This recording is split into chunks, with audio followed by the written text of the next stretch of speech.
The man in every Polaroid. I wasn't even supposed to be at the garage sale. I took a wrong turn trying to avoid construction and ended up in a sleepy neighborhood where every lawn had a folding table and a handwritten sign. Out of politeness more than interest, I parked and wandered through a few. That's when I saw the box. A shoebox, duct taped on the edges, labeled photos. $5. Inside, dozens, maybe hundreds of Polaroids. Actual instant photos, yellowing at the corners. Most were everyday stuff. Birthday parties, camping trips, holiday dinners, different families, decades, film types. None of the subjects looked related. It felt like a time capsule put together by a stranger who hoarded other people's memories. Naturally, I bought it. I don't know why. Maybe I thought I'd use them for art. Or maybe I just liked the idea of sorting through something that had once mattered to someone. That night, I spread the photos across my living room rug. It took about 20 minutes before I noticed him. A man, mid-40s, always in the background. Not in every photo, but close. Every third or fourth at least. Sometimes far off, barely more than a silhouette at the edge of a picnic. Other times closer, like someone's friend or relative just out of focus, but it was always the same man.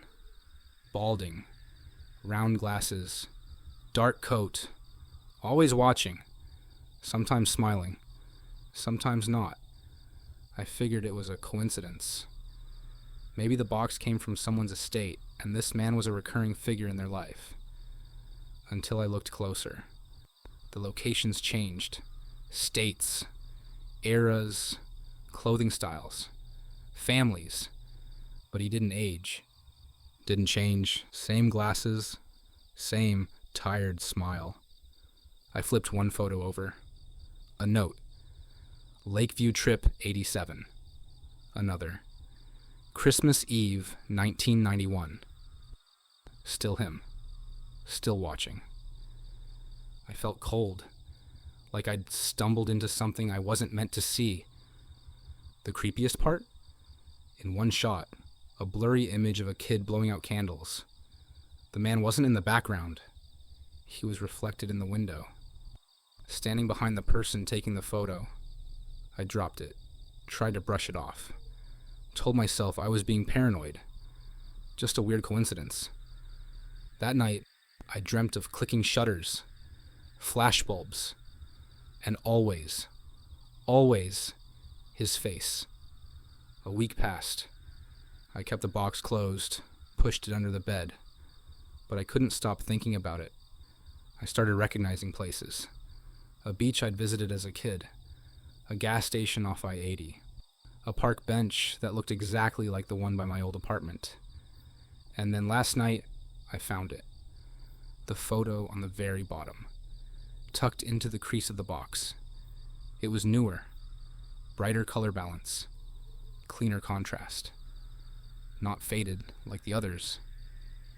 It was my apartment, shot from across the street, curtains open, lights on, and there I was, sitting on the couch, laptop on my knees. Same hoodie I was wearing when I opened the box. Same moment.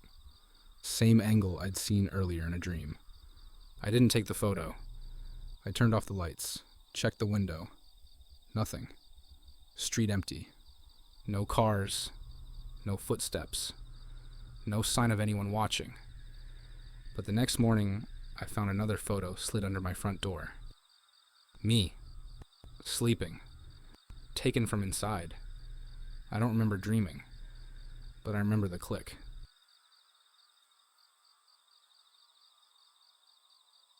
Subscription ends in 3 days. It started with a push notification. Your existence subscription ends in 3 days. At first, I thought it was a scam ad. One of those clickbait pop-ups pretending to be a system alert. I swiped it away and didn't give it much thought. But it came back. Same time the next day. Your existence subscription ends in 2 days. I screenshotted it and showed my friend Melissa at lunch. She laughed. That's dark marketing? You install some weird apps lately? I hadn't, Just the usual. Weather, notes, streaming. That night, the lock on my apartment door stuck. My key twisted wrong, like the mechanism didn't recognize it. Took me 5 tries to get in. Coincidence. Next morning, I stopped for coffee at the usual spot. The barista, Mike, who always wrote my name with a smiley face, looked at me blankly. Name? It's Eric. Okay, first time here? No, I come in like every other day. You know me. He didn't. He handed me the cup. No smiley. That's when I started to worry. At work, things were worse. My key card didn't work at the turnstile. Security asked who I was there to see. I work here. They looked at each other. You have ID? Of course I did. Showed it. My name, my photo. Clear as anything. Still, they called HR. She said I wasn't in the system. Maybe you're from another branch, she suggested, politely confused. I wasn't. I sat outside the building, rereading that notification. Your existence subscription ends in 1 day. I checked every setting, every app. Nothing matched. No sign of malware. No processes running in the background. At home, all my family photos were gone from my phone. Just empty gray thumbnails. My contact list showed names with no numbers. My own number, listed as unregistered. Melissa didn't reply to texts. Then her contact vanished too. That night I tried calling my parents. This number is no longer in service, even though I just used it a few days ago. I dug out an old yearbook. My photo was gone. Literally gone. Just a blank square with my name underneath. Except the name had changed to unknown. I didn't sleep. At 2 a.m., my phone lit up. Your existence subscription ends in 1 hour. The background of the alert wasn't white anymore. It was black. And the font had changed. Sharper. Harsher. I tried turning the phone off. The screen stayed lit. I pulled the battery. It still glowed. Who are you? I whispered. Nothing answered. But the room felt thinner, like reality was stretching, straining to hold me in. At 2:59 a.m., the final message came. Time's up. Renew now. Monthly fee, 1 memory. Below it were 2 buttons, decline or accept. I tried to move my hand away. It didn't listen. My finger hovered over decline, then shifted. Accept. I tapped it. The screen went dark. When I woke up, everything was normal. Photos back, contacts returned. Barista remembered me. Keycard worked. But something was missing. I can't remember what. It's like a part of me. Something small but important was taken. A favorite song? A birthday? A person? I don't know. But every time I check my phone now, there's a new line under settings. Subscription active. Next renewal, 29 days.